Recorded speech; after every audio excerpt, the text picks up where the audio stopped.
नमस्कार मित्रों, आपका स्वागत है हमारे YouTube चैनल विनर्स टॉक पे।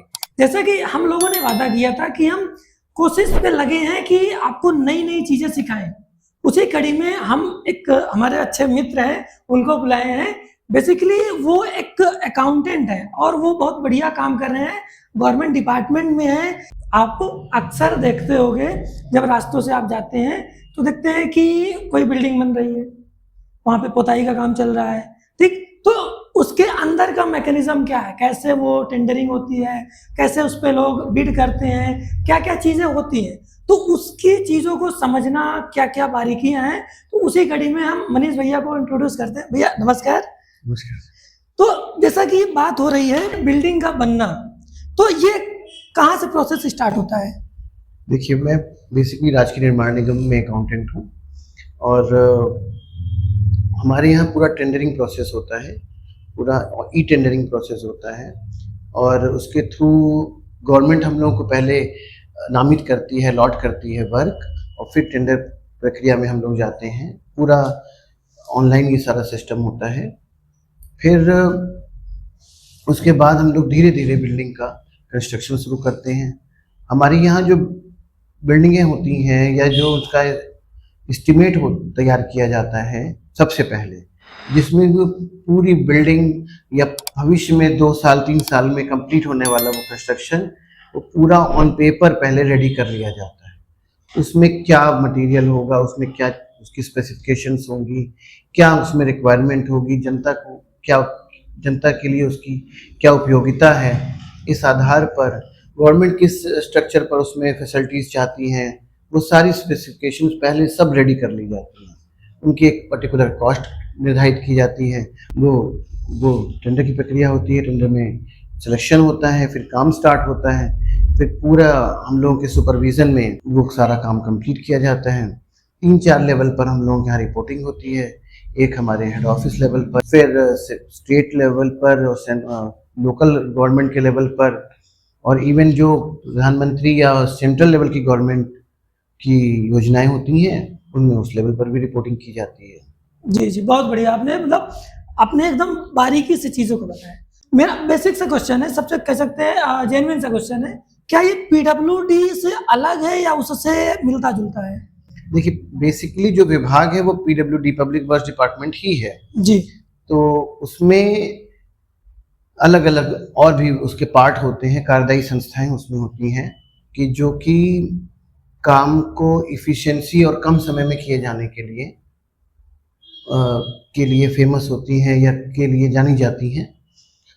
जैसे कि ब्रिज के लिए सेतु निगम जी। और सड़क के लिए सड़क निर्माण निगम। ऐसे ही जो गवर्नमेंट की आवासीय बिल्डिंग है, अनावासीय बिल्डिंग है, इस तरह की बिल्डिंगों के लिए जो ऑफिसेज हैं, स्कूल कॉलेजेस हैं बनवा रही है गवर्नमेंट, या यूनिवर्सिटी में, हाई कोर्ट में, कचहरी में कुछ फैसिलिटीज़ बढ़ रही हैं, बिल्डिंगें बनाई जा रही हैं, चीज़ें जोड़ी जा रही हैं, उन सब के लिए जो भी काम होता है वो उसकी प्रमुख संस्था राजकीय निर्माण निगम है। बहुत बढ़िया। भैया ने एकदम बखूबी बताया है कि अगर पुल का निर्माण करना उसकी अलग संस्था है, बिल्डिंग्स का निर्माण करना उसकी अलग संस्था है, और किसी पर्टिकुलर क्या बोलते हैं उसको, एरिया को, प्रीमाइसेस को बनाना है, उसके लिए अलग संस्था है। हाँ, हाँ।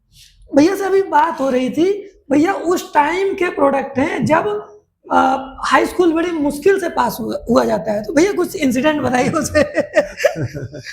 हम लोगों के समय पे माननीय कल्याण सिंह जी की सरकार थी और बड़ा ही नकल अध्यादेश लागू था, और पकड़े जाने पर, कोई नकल करने वालों को पकड़े जाने पर सीधा गिरफ्तार करने के आदेश थे। और हम लोगों ने देखा है बच्चों को, मतलब पुलिस को पकड़ के ले जाते हुए। उस समय का मैं प्रोडक्ट हूँ। तो अभी का जो एजुकेशन सिस्टम है, हाँ, और जो कल्याण सिंह जी का जो एजुकेशन सिस्टम था, तो कौन सा आपके नज़र में कौन सा बढ़िया है? देखिए, हम लोगों के का जो कोर्स सिलेबस और पढ़ाई का सिस्टम था वो, और आज का जो कोर्स है, सिलेबस है और पढ़ाई का सिस्टम है वो, उसमें ज़मीन आसमान का अंतर हो चुका है। जो हम लोगों ने वर्क किया, लेबर किया, पढ़ाई के प्रति हम लोगों की सिंसियरिटी थी, गुरु टीचर की जो गुरु शिष्य की जो परंपरा है, जो रिस्पेक्ट वो थी। रिस्पेक्ट है, वो अब बदल गई है। जी अब बिल्कुल। वो एकदम मिनिमम लेवल पर आ गई है।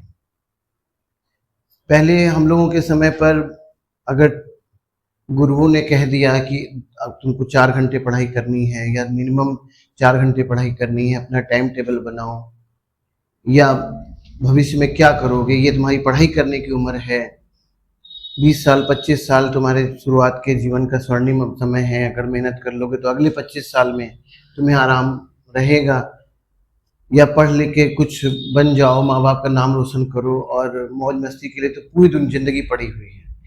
ये सब निर्देश हम लोगों को गुरुजनों से मिलते थे। आज के ज़माने में इतना बोलता हुआ भी कोई टीचर बच्चे को मिलेगा नहीं। तो यहाँ पे मैं रोकना चाहूंगा, क्या ये सुविधाएं ज्यादा होना अच्छा हो गया कि सुविधाएं ना होना ज्यादा अच्छा था? जो विद्यार्थी जीवन है ना, विद्यार्थी जीवन में अभाव ही जो है वही प्रेरणा है। जी ठीक है, ज्यादा सुविधाएं और ज्यादा संसाधन तो वो आपको आलस्य के प्रति आगे बढ़ाती हैं, जी आलस्य की ओर बढ़ाती हैं, ले जाती हैं। फिर आपके सारी सुख सुविधाएं मिल गई तो फिर आप उसका वैल्यू नहीं आनंद लेंगे, समझेंगे, उसका वैल्यू आनंद नहीं लेंगे, उसका समझेंगे। वैल्यू नहीं समझेंगे। जी जी जी लेकिन ये सब जानना है ना कि ये चीजें क्षणिक हैं, जी ये चीजें सुख सुविधा क्षणिक है। आज साल 2 साल 3 साल की मेहनत है, अगर 2 साल 3 साल कोई मेहनत कर ले, किसी अपना लक्ष्य निर्धारित कर ले कि ये जॉब मुझे करनी है या ये बिजनेस मुझे करना है, तो उससे उसका जीवन जो है वो आगे का सफल हो जाएगा।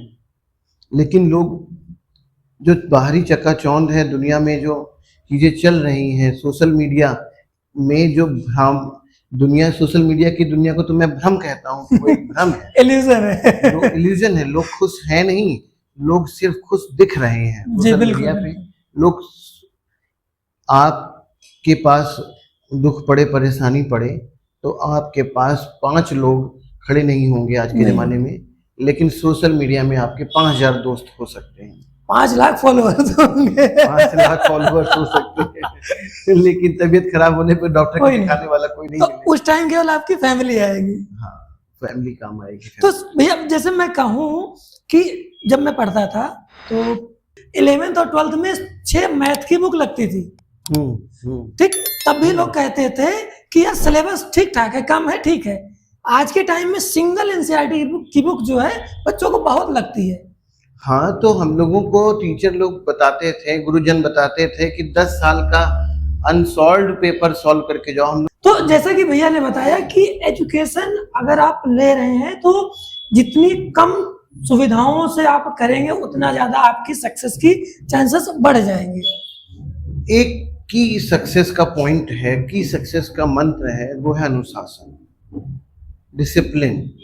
अगर आपने सुबह उठने को अपना अनुशासन में बना लिया, अनुशासन जो है एक बायोलॉजिकल ऑर्डर क्रिएट करना है अपनी ही बॉडी को, कि मैं 5 बजे उठता हूँ तो मैं 5 ही बजे उठता हूँ, इंस्पाइट कि मैं अगर 9 बजे सो रहा हूँ, 10 बजे सो रहा हूँ, 12 बजे सो रहा हूँ, लेकिन उठने का समय निश्चित है, दैट इज अनुशासन। पढ़ना है मुझे 8 घंटे, तो वो 8 घंटे सुबह के हो गए तो मैं शाम को फ्री हूँ, सुबह नहीं हो पाए तो शाम को मैं पढ़ रहा हूँ। लेकिन अपना एक टारगेट अचीव करना बहुत जरूरी है, कि हर वो टारगेट होता है चाहिए। अगर स्टूडेंट की बात करें तो टारगेट होना चाहिए कि दिन का टारगेट, सप्ताह का टारगेट, मंथ का टारगेट और पूरे ईयर का टारगेट, कि मैं ये सब्जेक्ट आज पढ़ूंगा, एक हफ्ते में मैं इतना पढ़ूंगा। फिर आप अचीव करें कि मैंने अपना डेली टारगेट कितना अचीव किया, कितना नहीं किया, उसको अगले दिन में जोड़ दीजिए, प्रतिदिन के लेवल पर, सप्ताह के लेवल पर, मंथ के लेवल पर, ईयर के लेवल पर।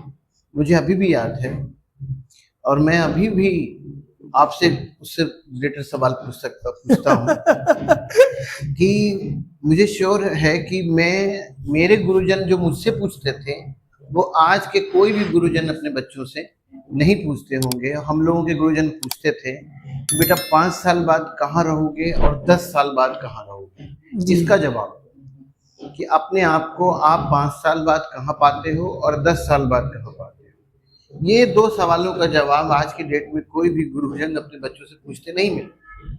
जिस जिस तारतम्य के साथ आप पढ़ रहे हो या जो भी डेडिकेशन आप दिखा रहे हो अपने एजुकेशन में, अपनी स्टडी में, अपनी लाइफ को बेहतर बनाने के लिए, तो उसमें आप अपने को 5 साल बाद कहाँ रखते हो कि मैं 5 साल बाद ये अचीव करूंगा, मैं 5 साल बाद 1 लाख पर मंथ की नौकरी कर रहा हूँ, 50 लाख पर मंथ की नौकरी कर रहा हूँ, 10 साल बाद मैं एक बिजनेस डेवलप कर रहा हूँ, या मैं अगले 2 साल में ये अचीव कर लूंगा, 5 साल में। तो अगर आपने 1 साल 2 साल का टारगेट बनाया है, 1 साल वाला आप 2 साल में अचीव कर रहे हैं, 2 साल वाला आप 3 साल में अचीव कर रहे हैं, तो बेसिकली आप 5 साल वाला 6 साल 7 साल में अचीव कर लेंगे। जी बिल्कुल। लेकिन अगर आप दिशाहीन घूम रहे हैं, सोशल मीडिया में देख के और मित्रगणों की सलाह पर काम करेंगे, मित्रगण आपको क्या दिशा दिखाएंगे? अच्छा, टॉलरेंस लेवल आज की जनरेशन का वो 0 है। जी क्यों? क्योंकि उन्हें अपने अलावा पूरी दुनिया गलत लगती है, चाहे वो घर के लोग हों, चाहे पड़ोसी हों, चाहे रिश्तेदार हों, और चाहे वो कोई भी हो।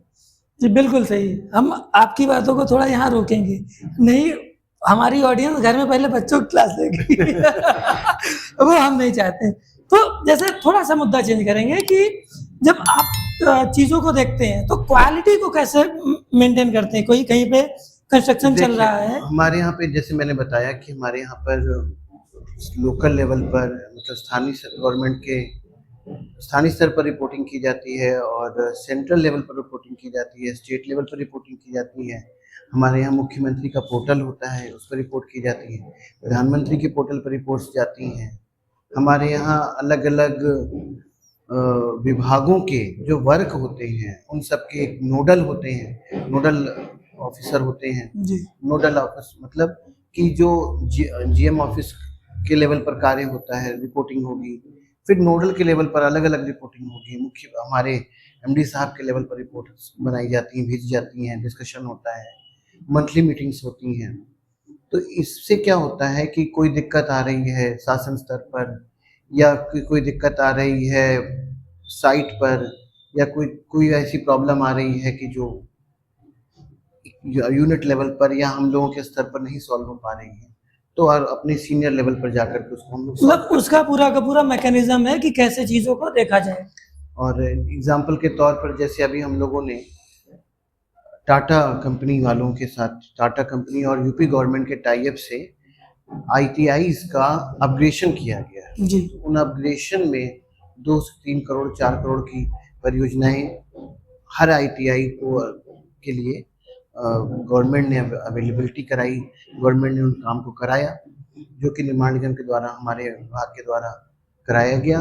और हमारे इकाई के द्वारा भी 6 ITIs का अपग्रेडेशन कराया गया, जिनमें ITI नैनी, कटरा, कौशाम्बी, मंझनपुर, पट्टी, प्रतापगढ़, ऐसे करके 6 कामों का कार्य कराया गया। तो बेसिकली इसमें होगा क्या, मतलब कि जो कोलैबोरेट कर दिए हैं तो कैसे कैसे चीजों को करेंगे, क्या तो उसमें होगा? जो टेक्निकलिटीज थी, जो उसमें लैब और वर्कशॉप बन रही थी, उनकी टेक्निकलिटीज के लिए टाटा कंपनी से लोग आते थे, वहाँ से कंसल्टेंट आते थे, वो उसकी विजिट करते थे, वॉच करते थे, स्पेसिफिकेशंस को देखते, चेक करते थे, जो उनको चाहिए था, जो अपने उनको चाहिए था, उसके लिए वो आते थे हम लोगों के विजिट। बहुत बढ़िया आपने बताया सर। जैसा कि अभी अपने स्वरूप रानी में एक कंस्ट्रक्शन चल रहा है, तो क्या आपके ही अंडर पे ही चल रहा हो? जी, तो उसमें कैसे होता है? 100 बेड का क्रिटिकल केयर अभी ऑलमोस्ट कंप्लीट है, जो कि जल्दी ही जनता के लिए ओपन होगा।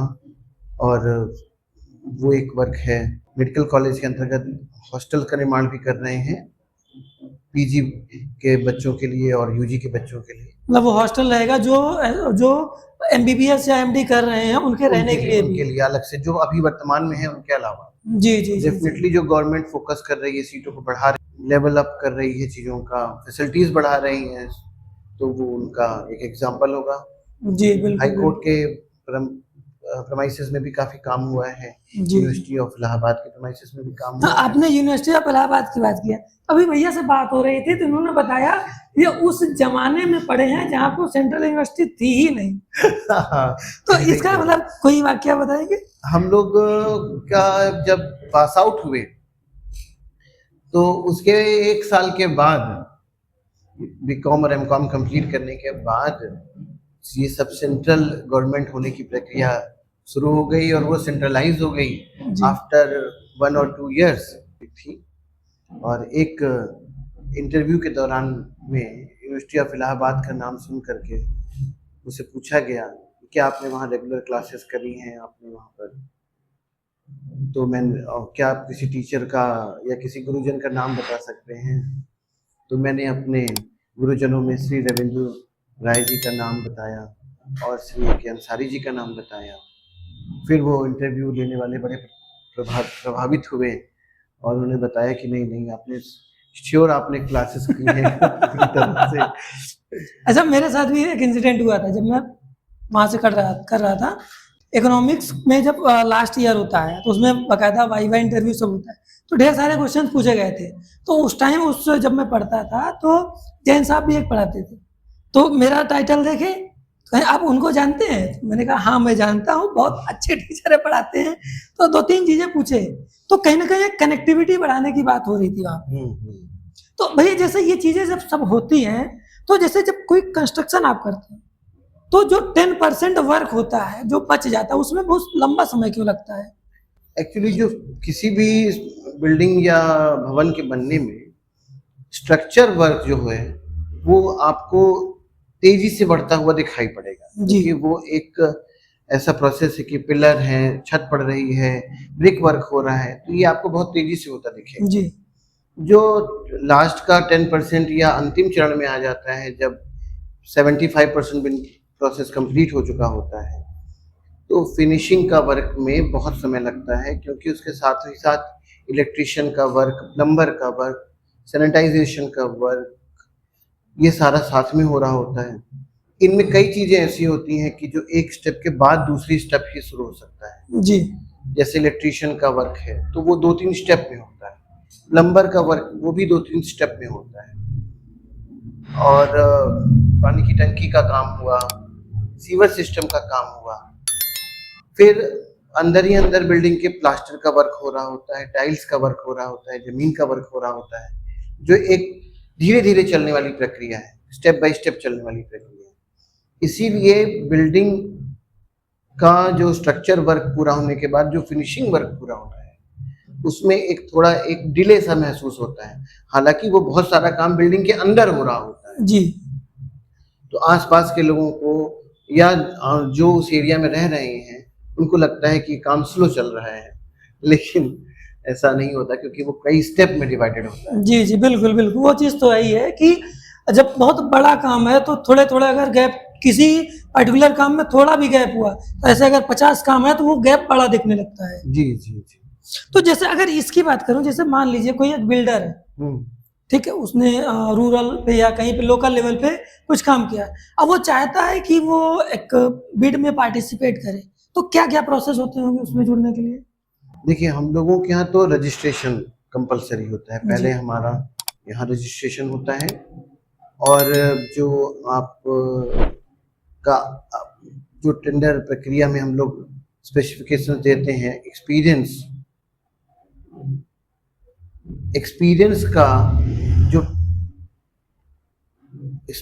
की जो स्पेसिफिकेशंस चाहिए उस टेंडर की, पर्टिकुलर टेंडर के लिए जी। वो टेंडर बिड में या नोटिस में टेंडर दे दी जाती है जी। कि किस तरह का वर्क आपने किया होगा।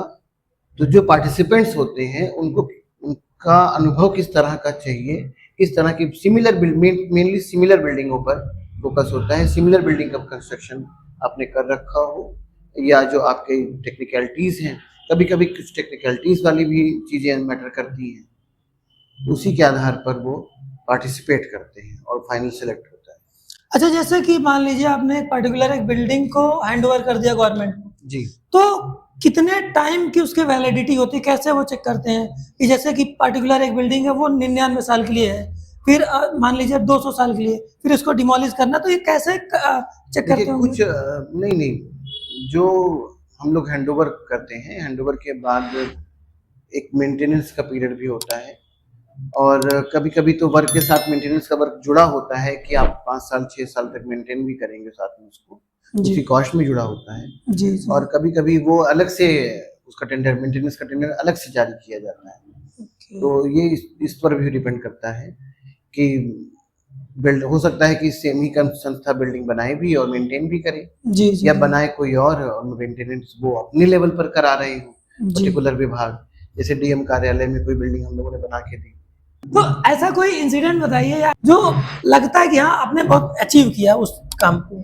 देखिए, वैसे तो हाई कोर्ट में बहुत सारा काम हुआ है, कचहरी में भी बहुत काम हुआ है। प्रेजेंट की बात करें तो नैनी में जो रज्जू भैया यूनिवर्सिटी है, उसका सारा कंस्ट्रक्शन मेरे ही ऑफिस से हुआ है, और सारा जो भी डेवलपमेंट है वो हमारे ऑफिस के द्वारा ही कराया गया है।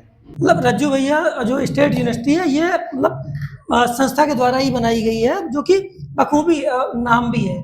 और नेक्स्ट टाइम हम फिर इनको बुलाएंगे। बाकी अगर आप लोगों को अच्छा लग रहा है, नई चीज़ें आप सीख रहे हैं तो चैनल को सब्सक्राइब करें, लाइक करें और शेयर भी करें।